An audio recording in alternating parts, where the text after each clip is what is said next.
It is 9/29/2025. Level Up College Football Podcast in the building. Your boy Big G sitting back with his girl Theresa B. Sarah C ain't with us today. She got a little bit going on, but it's all good and good in the hood. We're going to talk specifically college football, rocking out with you guys for another live podcast on the KnoItAllz channel. Thanks again once of all for making sure that we're over the 1K subs. We are here. We are now. We are doing it. But before I get to anything else, let me say what's happening to my co-host. Theresa, what's up, girl? What's going on with you this week? You know, I am in my Zen moment. This weekend, I went to a wellness retreat, so I was able to let go, release, and relax. Unfortunately, the internet was horrible, so it was hard for me to watch all the games, but I got a few in, the important games. I got a few in, so, I still had to do my football. I know they'd be like, what is wrong with that girl sitting there watching that football? But I was like, I had to get it in. Man, there ain't nothing in the world like having horrible internet. That is big trash. So, but I'm glad you was able to get some semblance of it. Man, listen, we had a great college football weekend. We're going to talk about that in review. First of all, let me say what's cracking to a few people in the live chat. Jar Devil, the chat general, Afton girl, what's cracking lacking with you? Andre Green, we're going to have a few people fall in and say something to us. Make sure you put your comment in the live chat so we can respond to you and see what's going on. Afton said, G knows about big trash internet. Afton, I do. I do. I've been through the ringer before. God knows, but it is what it is. So, yeah. But yeah, we're glad for you guys to be here. Thanks for rocking out with us. Theresa, man. Oh, what did Tay Boy said? Tay Boy Fresh said, I know you know about big trash internet. You know what? You lucky you one of my co-hosts, man, on the channel, bro. Otherwise, you'd be headed to the Matrix for sure today, bro. All right, so Theresa, listen. We deemed last week, we said it at the beginning of the show, that it was Separation Saturday. We would find out who the real is from the fake. We said that at the very beginning. Exactly. Now, there were some great games, right? Yes. And I think we saw some teams with some championship pedigree. Right? Yes. So we done effed around and found out who's real and who's fake. That part. If you had facts, that's that part. So if you had to say these three teams are the top three teams in college football as of today, and I know there's going to be some big bias in there. So, the listeners and viewers, you might as well get ready for this because there's some bias in here. Look what she got on her shirt and look what I got on my head. Ohio State. Yes. That's what I'm saying. Yes. So if you had to pick your top three today, who's your top three college football teams? I think you're going to be a little surprised. I am picking, of course, Ohio State. The only concern that I have with Ohio State is the precision. I mean, having 3 interceptions is a lot to me for them to be playing the teams that they're playing. So, that for me would be a concern. But who going to beat them? That's all I'm going to say. Who gonna beat talk that yak. I ain't mad at you. Talk that yak. So they're number one. They're number one. Oregon is my number 2. I was trying to figure out if I want Oregon. Wait. You got Oregon number 2? I have Oregon number 2. So why you got Oregon number 2? I just think that the team is their coach. Their coach is a great coach. And he's going to come and he's going to play. I mean, we see, over the weekend that they beat Penn State. Well, we know Penn State, they don't do good trash games. So yeah. I was just like, you know what? I like Oregon. Now, Ole Miss they was somewhere talking in my head, but I wasn't ready to say Ole Miss just yet. So if that number 2 person really, really was hard for me to pick, but I am going to go with Oregon for right now because I think that they have the momentum and they have something to prove. So I am going with Oregon. And my last one, and the last one is they are a powerhouse, but it's also more an emotional attachment. So I have to give that. But my last one, which I think is going to surprise a lot of people, is going to be Miami. I really like Miami. So for me, it's Ohio State, Oregon, and Miami. Miami, I think that they, of course, have something to prove, but they've been building their program for a couple of years right now, and I think that it's really paying off. I think that they're showing up and really playing teams and showing both on the offense and defense. So I'm really going for them. I mean, when you look at their stats, they're kind of in the same stats as an Ohio State or Oregon, or even if we talk about Ole Miss. So I think that they are there. Are they going to be able to produce? I think they will. They will. So I'm just waiting to see, again, what they're going to do next week. Because who they play next week? Some bums. Oregon don't got nobody for a little while. They all right. They've been battle tested already.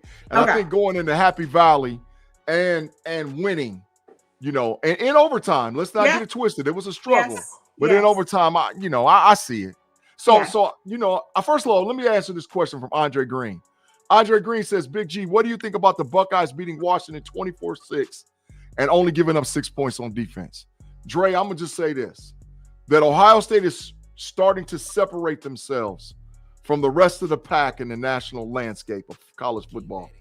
Their defense has gave Texas 7 points, gave Washington 6 points. For you guys that don't know, Washington was a top 10 offensive ranked team in the country. They had a top 5 rusher, they had a top 6 or 7 quarterback, and they had a top 10 wide receiver. They shut them completely down. If it wasn't for little stupid penalties, Washington wouldn't have got 6 points. So Ohio State is starting to show that they're separating themselves as the cream of the crop team. I know that's going to sound biased, but when you take the look at the landscape across college football, to me, and that leads me to my top 3. Well, let me just say one thing before you move. Go ahead. I agree with you, but if you really watch Ohio State's program and how they process things, the first half of the game, they usually are trash. And I think that they had to make some adjustments, because you see when they came in the second half, there was no competition. It was like, boom, we here, we got it. So I think that there was some adjustments that had to be made after the first quarter, and they made the adjustments. And you're right, I think that they are separating themselves at this point, because now they're being able to show what their character is. Yeah, well, the maturation for Ohio State, not to go on a tangent about them, but just to speak facts, the maturation of Ohio State is the development of the redshirt freshman quarterback, Julian Sand. Julian Sand is showing that he's an eye dotter. He can pass the football. And that was the biggest concern coming into Ohio State for this season, was the eye-dotting ability of the quarterback, for him to be able to read a defense, and for them to develop a true running game, considering the fact that they lost Junkins and Anderson. Well, we got one in Bo Jackson for you. Is that Bo Jackson? Yeah, no, the kid's name's Lamar Bo Jackson. So you can't, it's either going to be Lamar Jackson or Bo Jackson, whoever one you want to compare him to. But the Buckeyes are legitimate, right? And they're starting to separate themselves. And I know we got some haters over there. I seen Big Pun over there and some of them other dudes. Punishment is a hater. He's diabolical. So I'll say Ohio State is my clear number 1. Okay. And I'm gonna be honest, Oregon is my clear number 2. Okay, we fine. Oregon is and these are the reasons why. For them to have lost the amount of blue chip ratio players from last year's team to this year's team, and about the amount of guys that they had drafted in last year's NFL draft, and to be a better team this year than they were last year, speaks volumes of what Dan Lanning has done with the Oregon program in Eugene. These kids, he's taken an SEC swagger and took it out to Eugene, Oregon. And he's got players everywhere. I was looking at their blue chip ratio and the amount of kids that they're going to have drafted over the next 2 years in the first round.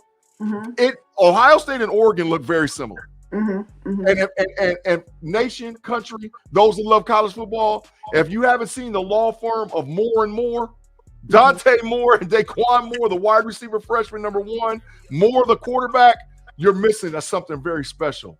Oregon is a very dangerous team, and they have a hell of a defense, Theresa. So, yeah, they're my number 2. They're my number 2. So you agree with that one? Yeah, we're twinning. Okay, now my number 3 is going to be diabolical. Uh-oh.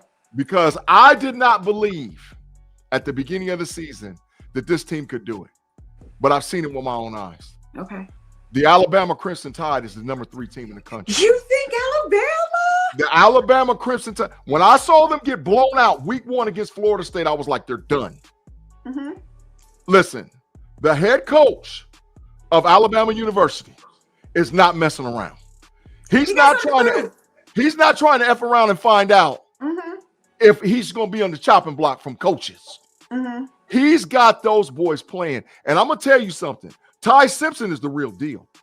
Ty Simpson is going to play at the next level because the quarterback class of 2026, and let's get this out of the way, Theresa, they're big trash.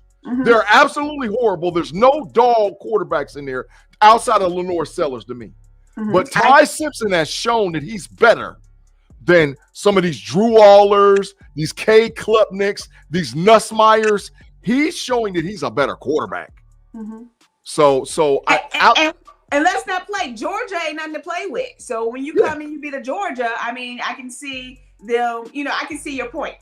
I don't know if I'm there with you with Alabama. We'll see how they play out, how it plays out for the rest of the year. But I do see them having a powerhouse, and I see them having something to prove. He has something to prove. The coach does, at least. Yeah, to beat Alabama, you're going to have to beat them.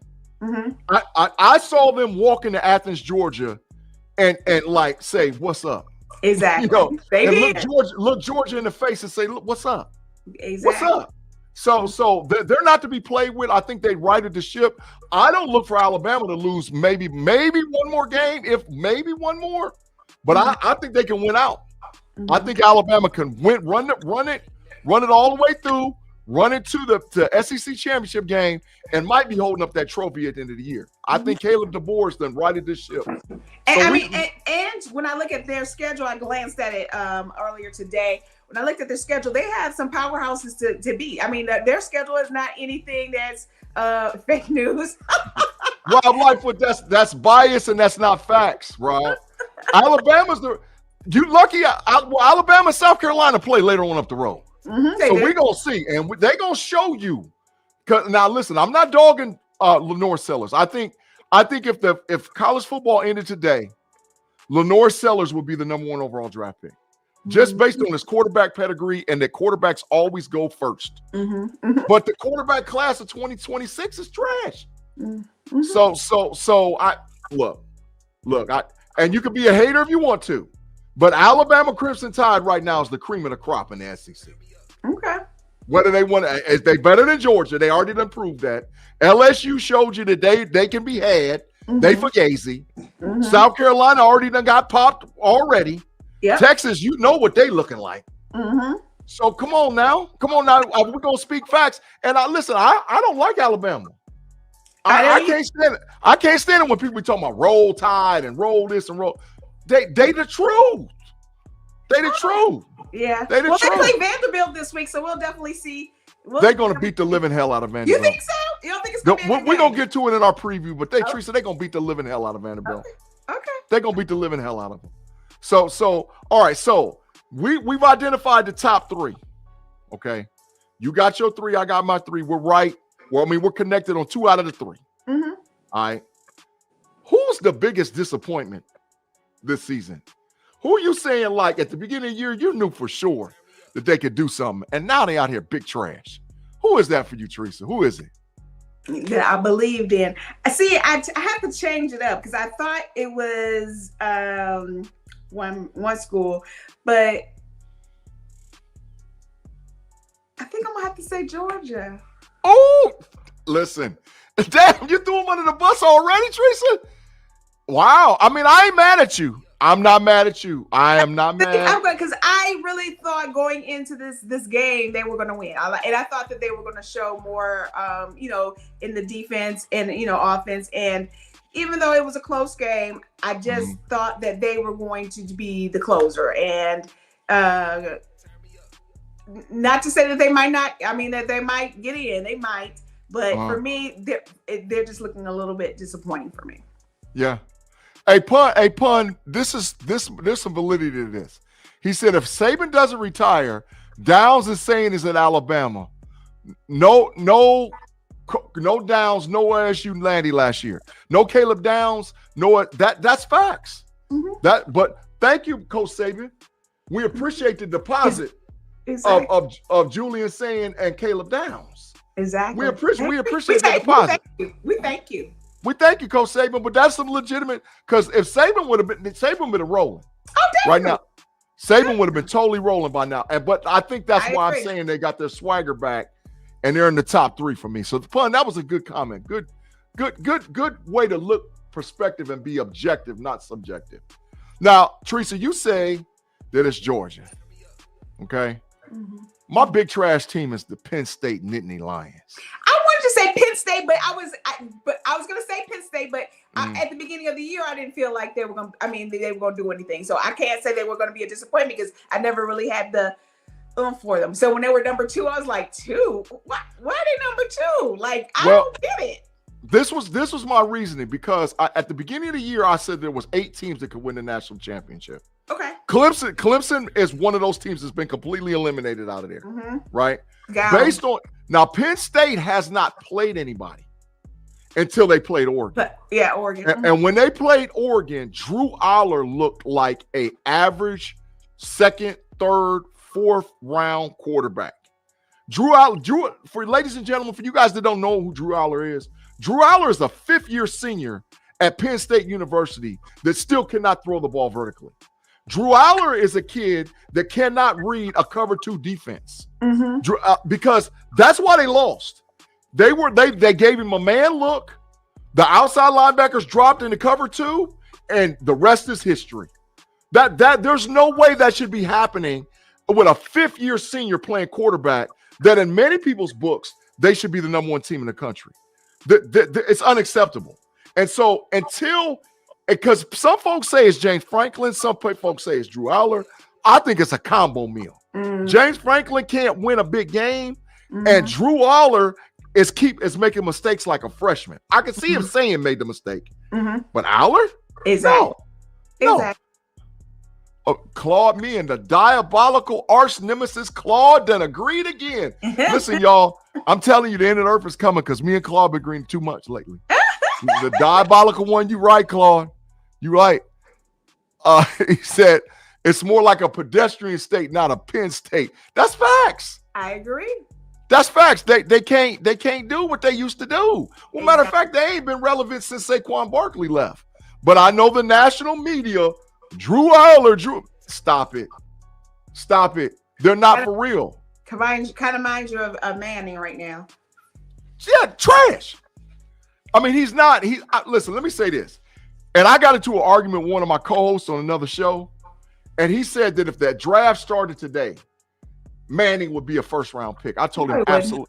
I said whatever general manager drafts him is going to get fired. Because he's not a 1st-round NFL draft pick. Not now. Maybe next year. Maybe even at the end of this year.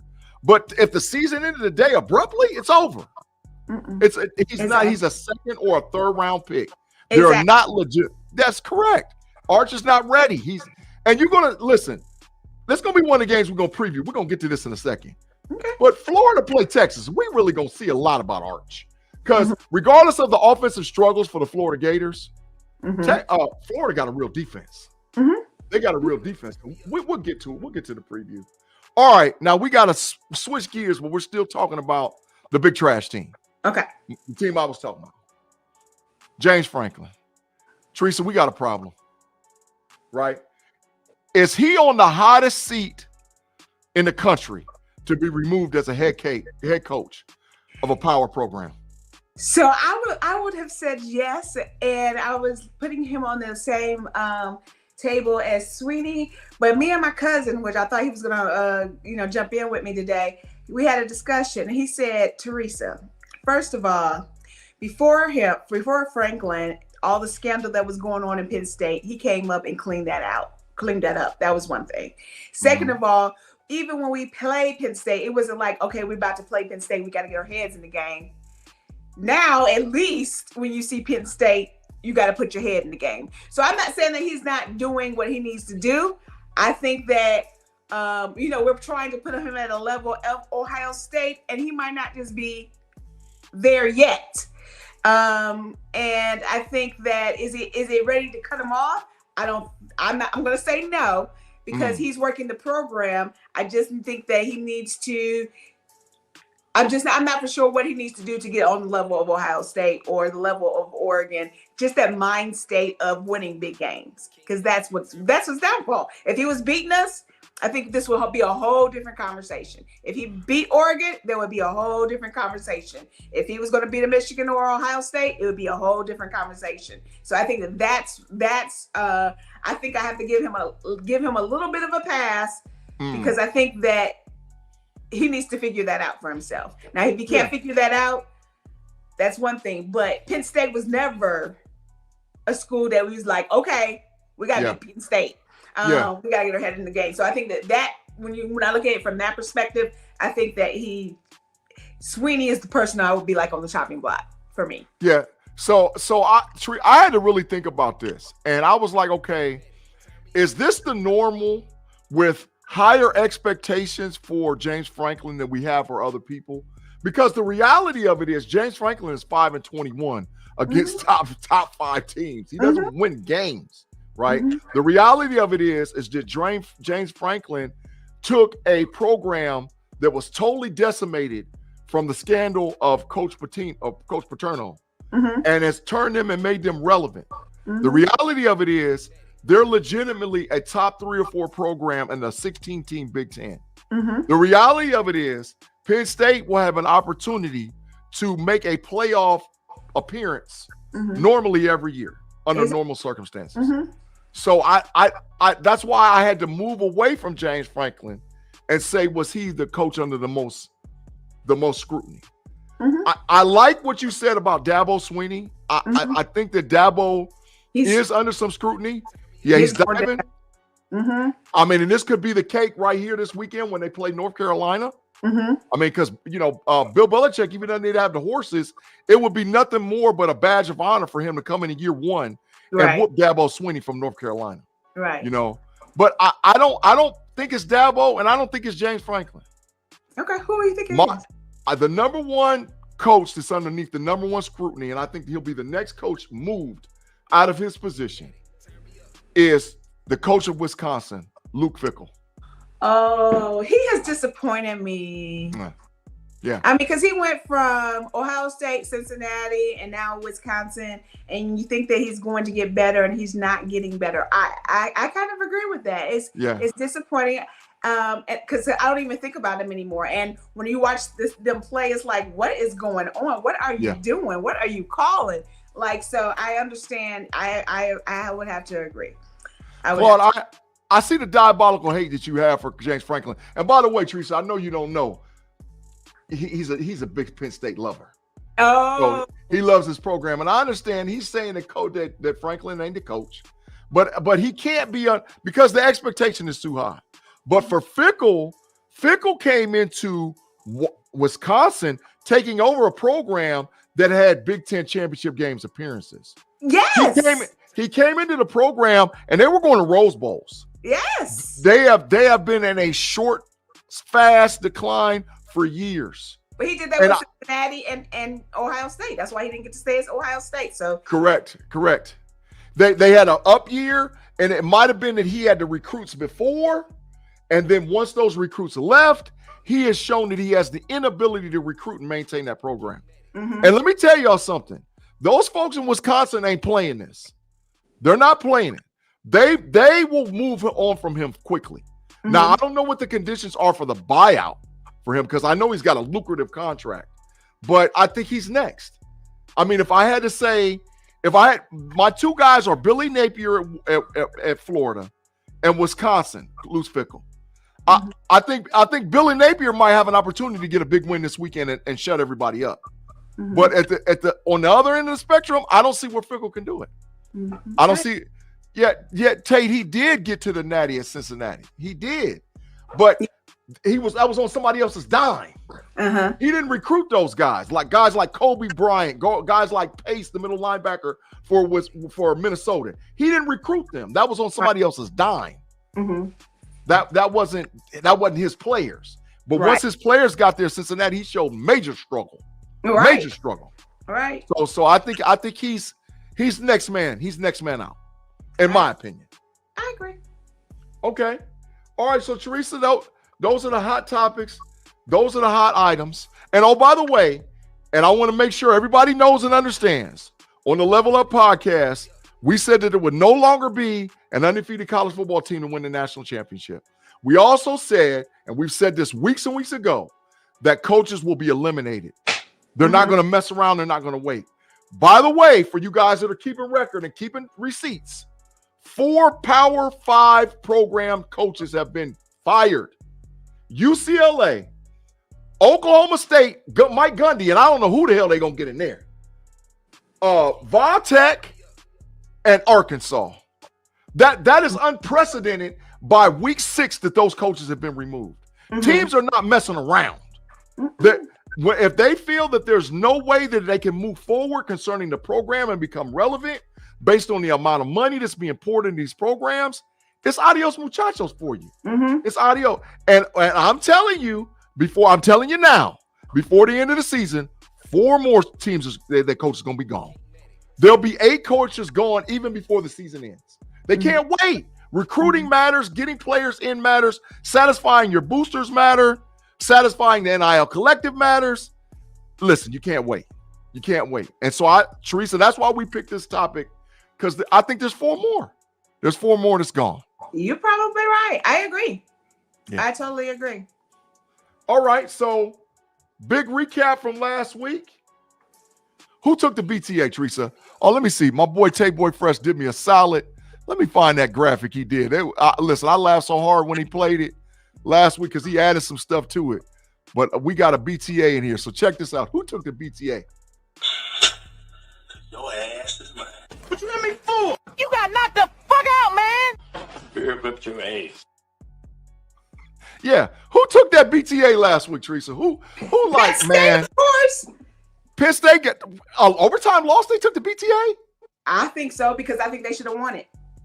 Oh, I think they should have won it. Okay. That makes sense because they should have won. They were the favorite. It's a whiteout. Team shouldn't. Oh, that's a hard level. That's a hard grade. So I told you my cousin was coming in. He's sitting right next to me right quick. He said Florida State. Yeah. Yeah. That was my BTA moment of the week. There's no way in hell that Florida State should have lost to Virginia. There's I don't care if that Virginia is 4-0 and undefeated. There's absolutely no way in hell. Let me tell you something. Florida State has put themselves in position because that's going to be another game we're going to preview is the Miami Hurricanes versus Florida State Seminoles this weekend. If Florida State loses it, they're shooting their normal. The same normal that they shot last year. Florida State cannot afford to lose no more games. Nope. They can't afford to lose not one more game. And they come out with guns blazing, and now all of a sudden, what's going on? Yeah. Well, like you said, because what people was talking bad about now, pay attention to Bama. Now pay attention to Bama. Because now, or really pay attention to what Florida State's doing. Because, Theresa, I don't know. I think that they have a big-time moment this weekend, and if they don't capture it, they might be out of there. Okay. What Rob Life would say, Big G, speaking of firing, we need to hire Pittman, Arkansas, as Pittsburgh Steelers offensive line coach. I'm not mad at all at that hiring. I mean, I know this is another show for another time, but one thing that Pittman can do is coach offensive linemen. He absolutely can do it, and he would be a great hire in Pittsburgh because I'm not satisfied with Pat Meyer at all. So absolutely. After said West Virginia got their ass whooped too. So they did, but Florida State and Virginia, that's where the mollywhopping went down. What's up, Gavin? Oh, let me stop and pause. You're right. Let me stop and pause and say what's cracking to some more people in the live chat. Okay. I know we got Punishment in here, Mr. Woodside, Claude Bishop, Afton, Rob Lightfoot, Pickens, you big dummy, Reginald Rivers, Tate Boy Fresh, my dude in the building, Gavin Anthony. Who am I missing? Am I missing anybody? Nah, that's for right now. That's good enough.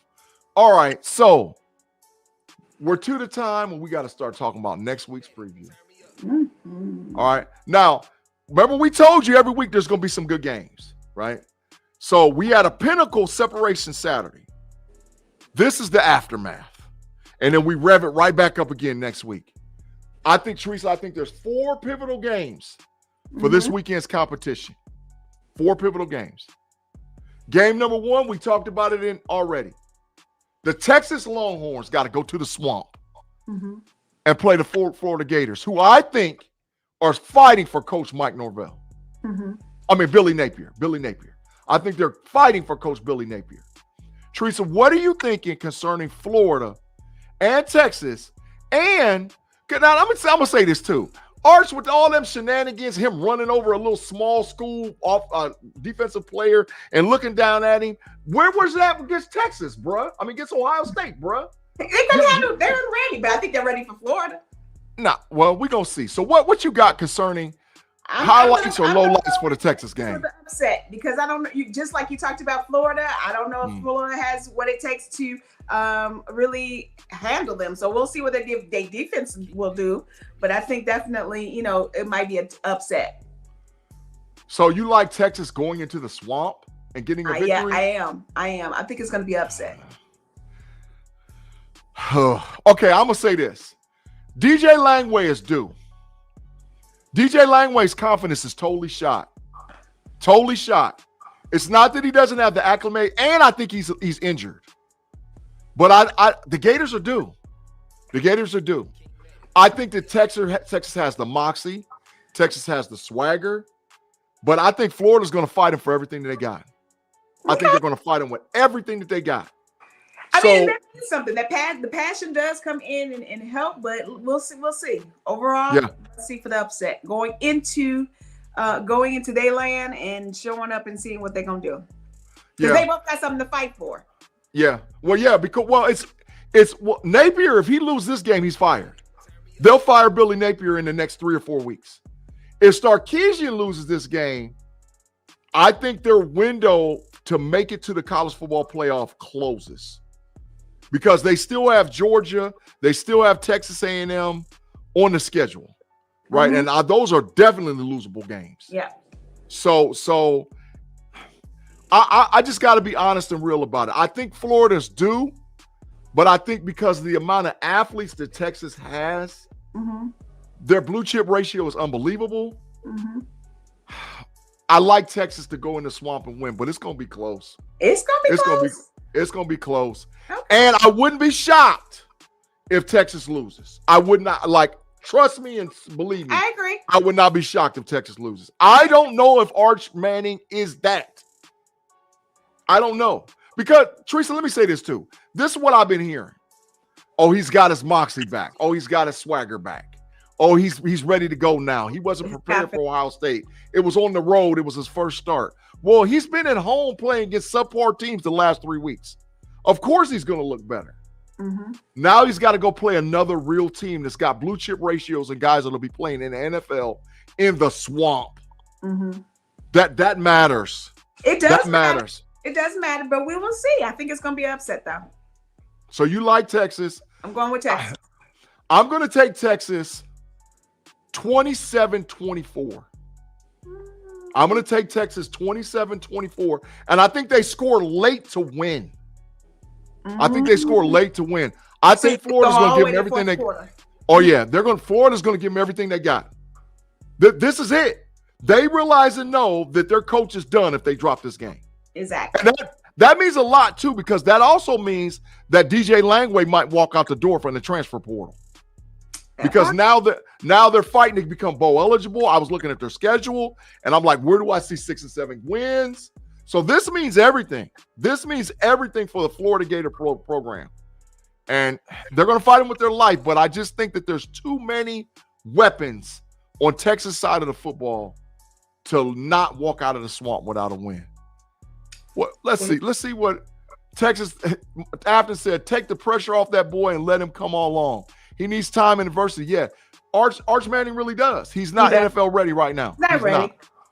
He wouldn't be NFL ready next year. He needs a lot. Gavin Afton said, I find it funny Ma drove up to DFW from Austin just to watch the team tie. Yeah, he did. And I'm glad he went to the game. Absolutely. Punishment says Arch has one of the worst throwing motions I've ever seen. That is total facts. Steve Sarkisian did that to him, Pun. I'm telling you, he did that to him because he looks like the quarterback they had before Quinn Ewers throwing the ball. Oh, he didn't look like that before. He did not look like that. What did I have to say? This funny got the lie. I wonder if G did a welfare check on Mod after last night's game. No, he said his heart ain't in it no more. He called me and blew my phone up. I saw it this morning. But yeah. Who cares about the Cowboys? We talking about college football. That part. We got a new person in there. 2R3, not good as one. Yeah, good to see you, man. Thanks for watching the podcast. Make sure that you subscribe, man, to the podcast, to the KnoItAllz channel. We're live every Monday at 6 p.m., man, and we appreciate you rocking with us, man. And thank you for the comment. All right, so game number 2. You know who I'm going with. Ain't no. Yeah, no, we got to talk about it now because it's fair. Okay. All right, so it's the Buckeye boys. Yep. Against Minnesota. Yep. The reason why this game is highlighted for all you guys that think we're being biased, no. It's actually a trap game for Ohio State. This is a huge trap game for Ohio State. And normally, young players don't respond after big wins on the road in a trap game. I'm not saying Minnesota's got the horses. I'm not saying that they're the best team in the world. But it's a trap game. So, Theresa, you said you're going to pick the Buckeyes, but does Minnesota got a chance in hell? No. I think that Ohio State's precision is getting better. Okay. And I did say that, one of their weaknesses is their interceptions. But if their offense is coming in blazing, I don't think that Minnesota has a chance. I really don't. Yeah. Well, lag from traveling, practice time and practice availability for this week. They walked out of the game with no injuries. But when you're young, you start smelling yourself when you think. And this is what I don't know about Ohio State yet. If Ohio State blows Minnesota out by 30, they're the clear favorite. They're the clear favorite. I don't think nobody else even gets close to them if they blow them out by 30. But something is telling me this game is going to be close. It's at night. It's at Ohio State. They just came off a big win. They're getting the Vada boys pats on the back. Julian Sain is acting like he's the media darling and is moving up to put himself in position to possibly win the Heisman. I think I saw it yesterday. He was 7th in the rankings or 8th in the rankings to win the Heisman. Jeremiah Smith's currently number 3 to win it. There's all the reasons why this is a trap game. There's all the reasons why. I remember in 2017, after we came off of a huge road win, and we went to Purdue and got our ass kicked. I remember that. And now I'm not saying that Ryan Day is Urban Meyer. I'm not saying that. What I'm saying is it can happen to anybody. Yes. But the other part of it is, I'm talking about the offense, but my cousin made it very clear that the defense travels. So, I mean, if that's, what we're going to do, we're going to do. So we'll shut them down defensively and we'll come at them offensively. So I think that we'll be fine. Yeah. Yeah. I'm not going to pick Ohio. I'm not going to pick Ohio State in a blowout. I'm going to pick Ohio State. That's going to be a serviceable game. I think they still win by 2 touchdowns, but a blowout for Ohio State is a 30-point victory. Right. So I think that the Buckeyes win by 2 touchdowns. I can see 35-21. I see Minnesota getting some points. Yeah, I really do. I see them scoring, especially in the first half. Second half, I think they'll show up differently. Andre Green, I need to put you in the matrix for this. There's no way in hell that Ryan Day is a better coach than Urban Meyer. Oh, I disagree with that totally. What? What? Ryan Day is not as aggressive as Myers. So you're saying you think that Ryan Day is a better coach than Urban Meyer? There's no way in hell Ryan Day is a better. Urban Meyer's a better coach than Ryan Day. He is. Yeah. Andre Green talking about no.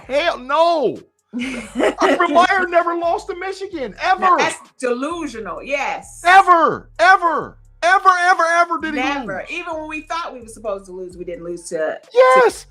Urban Meyer took him to the playoffs multiple times. Yes. So nah. Let's not put the Andre. You my dude, bro, but nah. Ryan Day is not better than Urban Meyer. Disagree. No, I can't do it. I almost put you in the Matrix, but I just had to slow my roll. What 2R3 not as good as one? Ryan Day needs a $20 million team to do something. That's not facts either. So let's kill the myth. They didn't pay $20 million for transfer portal. They paid $20 million to keep all those kids from going to the league.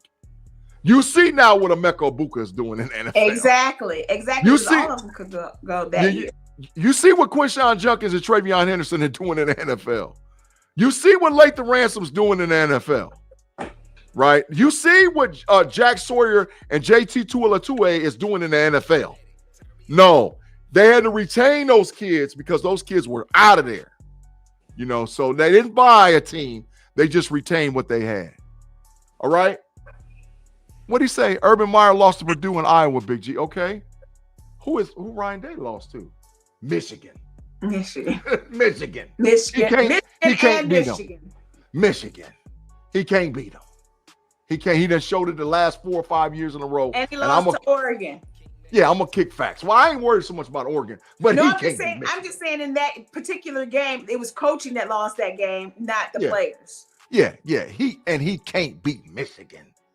He got to show me he can beat Michigan. That's all that matters. Even when Michigan was horrible, they didn't even beat him. He can't beat him. They were 6-5 and came to the Horseshoe and whooped our ass. He can't beat them. That's the coaching. That's the and last point I'm gonna make, because after he lost to him and there was a revolt in the locker room, and the players said, "Get out the way." You saw what time it was. Ryan Day sat back and just rode the horse because them boys went on a tangent. Exactly. Ryan Day, nah. We're gonna see. All right, Theresa, next game, and I think this is one of the best games of the weekend. We talked about it already. I think this is going to be a very tight game. I am going to go with Bama, but I think it's going to be a tight game. Yeah. Vanderbilt versus Alabama. I mean, the quarterback at Vanderbilt is very good. They got a lot of different names for him. I'm not going to be discriminatory. I'm just going to call him the little Mexican guy. He's a bad boy. He's a bad boy, right? They pulled the upset last year. Do you think that Vanderbilt's got an opportunity to win this year? I'm going to be honest. I think that this is going to be a field goal win. I think it's going to be that close. Oh. Okay, why do you say that? Why are you saying that? Because I think the offense and defense are going to fight each other. I think that they're going to work very, very hard. My cousin says he thinks it's going to be a blowout. He thinks Ohio State's going to, Alabama's going to win by 20 points. I think it's going to be close. I think that, last week they kind of felt themselves, just like he's talking about Ohio State. It's also the mental game. But I think the offense and defense are really going to fight. I think the defense is what's going to win the game. So that's why I feel like it's going to be a field goal. 3 points. Let me say this. I think that Vanderbilt was the game last year that could have cost Norvell his job. He had all the NFL talent. It was the Vanderbilt game is the reason why Alabama didn't make the playoff last year, y'all. Right. I'm just going to be honest. It was in Vanderbilt. He had Jalen Milroe that I don't know if he's an NFL quarterback, but he's a great college quarterback. Was a decent college quarterback. He was mobile. I think he's got an NFL quarterback now in Ty Simpson.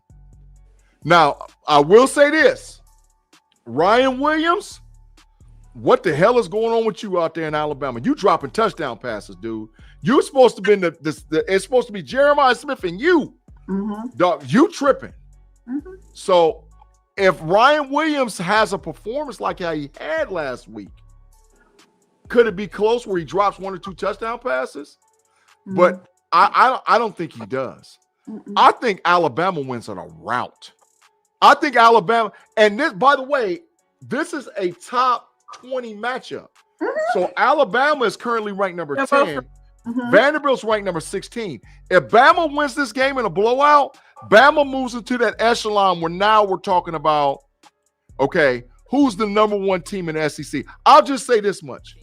If Bama blows Vanderbilt out, Bama could jump higher than Texas A&M, who right now is in the catbird seat as the best because LSU done dropped, Texas done dropped. Texas A&M sort of saying we're the dogs right now, right? Ole Miss done jumped up a little bit, but nah. This is a game that Bama gets revenge and says we're back. So I think that Bama wins in a blowout. Okay. Give me Bama 45. Ooh. Vanderbilt 20. Okay, we'll see. They win in a blowout. All right? Last game of the week. The best game of the week. The Miami Hurricanes, ranked number 3 in the country, takes on Florida State, who just lost to Virginia. In Florida State, in Tallahassee. Y'all, this is as close as the old school rivalry of the Miami Hurricanes and the Florida State Seminoles from back in the day when you had guys like Ed Reed, Sean Taylor, Warren Sapp, Michael Irwin, Charlie Ward. This is one of Brooks. This is a big time game. This is a big time game. And I'm going to take a word from Coach Prime. Big time players make big time plays in big time games. And this is what this game is all about. This is a renewed rivalry. Everything's on the line right here. If Miami drops it, somebody else could win the ACC. But if Florida State loses, no championship game for them and might not make the playoff. Theresa, Miami, Florida State. What do you like? You know I'm going Miami.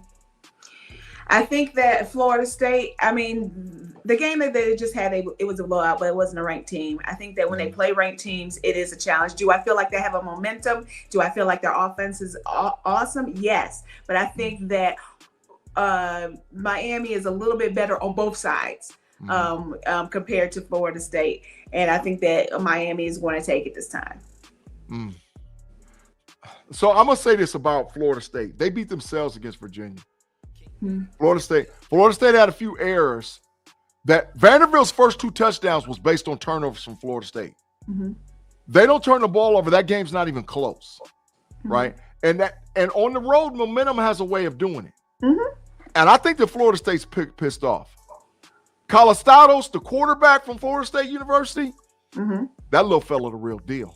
And Florida State can run the freaking football. Right now, Miami has shown that they're tough on defense, right? But I'm not sold on Carson Beck. Really? I'm not sold on it. Heck no, I'm not sold on Carson Beck. You think that this is the game that's going to take them? I just want to make this statement. Will a real Carson Beck please stand up? I don't know if Carson Beck is who everybody says he is or think he is. I don't think so. I think when he plays a team that can really get after him, and Florida State has shown they can get after you. If you don't believe me, go back and watch the Alabama tape. They can get after you. And they're pissed off. If they force turnovers, yes, I can see them winning the game. But I think that Miami is the better team. I'm just going to go with it. And I think that, you know, it's going to be by a touchdown. I'm gonna go there. Yeah. 7 points. So you got a 7-point win by Florida, Miami over Florida State. I'm going the other way. Okay. Give me Florida State to pop Miami. Okay. Give me Florida. They're at home too in Tallahassee. Yeah. Florida State beats Miami 27-20. Florida State whoops Miami 27-20. Okay. And Miami's got a hell of an offensive line, but I'm not sold on Carson Beck yet. Okay. I'm not sold on Carson Beck. We'll get you sold. Facts. All right, Theresa, who's your sneaky game of the week? Oh, I forgot my sneaky game of the week. Wait, hold on a second. 1 second. Let me see. Let's go with Texas and Florida. Okay, why you say this is a sneaky game? Because even though I'm going for Texas, yeah, Florida still has something to prove. Florida feels like they're in the bottom of the tub. And so we have to get them to a place where it's like, I'm gonna fight for it. So you know how that Texas game was a couple of weeks ago when I just could not change the channel because it was just so good. I think it's just gonna be a good game. I still feel like Texas is gonna win, but I think it's gonna be a good game. I think they're gonna fight to the end, both of them. Pun, you diabolical. He said the use O-line is better than Steelers O-line. That's diabolical. There's no college football. There's no line in college football that's better than NFL offensive line. Stop that, Pun. Right? All right, so let's go back to the 90s. Yeah. Whatever. No, but that's my point, Theresa. They're not, this is not them. I know, but they're building. This ain't the 01 Hurricanes. This ain't the 01 Hurricanes. No, this is no. They're building they're building their program, so we'll see. We'll see how it goes. Okay. All right. So my sneaky game of the week is North Carolina and Clemson. I think that Coach Bill Belichick can make a statement. And I think that Dabo might have lost the program. He did. I mean, I've heard people say that he's going to be fired if he loses this game. Bill Belichick is a mastermind, especially when he circles games. He circles games. And I think coming into the season, he circled the Clemson game more than any game. Because he wanted to make a statement against supposed to have been the alpha dog in the conference. Something is telling me that Bill Belichick is going to get sneaky. He's going to get sneaky on it. And it might not be a win for North Carolina, but I think Clemson is going to struggle. They're going to struggle. Andre Green, you're absolutely correct. He said, what Andre Green said, he said, this is 2025, not 2001. That is correct, Andre Green. This ain't the Hurricanes. This ain't them dogs. This ain't them dogs walking into that stadium. That's facts. That's why Florida State gonna pop them. Okay, we'll see. Still, Elise said he got a boy to play. He said, my boy, Demon June, about to run all over Clemson. Hey, that's the running back for you guys that don't know for North Carolina. So still, Elise, give him a pep talk. Get him hyped up for this week, and it might be adios muchachos for Dabo Swinney. So what do you think about Louisville and I know it's not on our list, but Louisville and Virginia? I mean, the bottom line is Virginia has put themselves in position to possibly play for an ACC title. But I don't think that they can hold on as much. Remember I was telling you about how they get a super high? I mean, that if you didn't watch the kids run the field and storm the field in the Virginia-Florida State game, oh, my God. So these kids are on a sky high. But Louisville is always one of those sneaky teams that has outstanding quarterback play and outstanding defensive play that they'll kill your high. So I don't think Virginia puts themselves in position to beat Louisville this weekend. Okay. I just don't think it. Okay. I think Louisville pops them, man. Okay. What Rob Lightfoot said, gee, if that happens, Dabo will be coaching in Alabama. Auburn, Alabama. Now, he might be, but Dabo, I think this might be over with for Dabo. It might be over with. Yes. All right, Theresa, we're to the end of the show. We're to the end of the podcast. Thanks for rocking with us. Give us your final thoughts on the Level Up College Football Podcast and preview for week 6 of college football. I think it's going to be some good games. I mean, last week was some really good transitional games. These are also going to be some proven games. And so I'm excited about them, all of them, especially the ones that you're going against me on. Yeah. Oh, yeah. But you know, as of right now, I got 3 games on Theresa. I'm 1 up on you, but I got 3 games on Sarah, and I'm 1 up on you. So yes. But it's not fair to count it because you started late. That's okay. You started late. It's okay. But I got 1. I got 1 on you, and I got 3 on Sarah. Okay. Well, we'll see. We'll see. But this might be the week you catch me. I might be diabolical and mess it up. We'll see. Facts. Definitely. All right, you guys. Thanks for rocking with us for another Level Up College Football Podcast on the KnoItAllz podcast channel. Make sure you like and subscribe and share with a friend. Every Monday is an opportunity where I don't talk about the Pittsburgh Steelers. I don't talk about the NFL. I don't talk about the diabolical big trash Dallas Cowboys.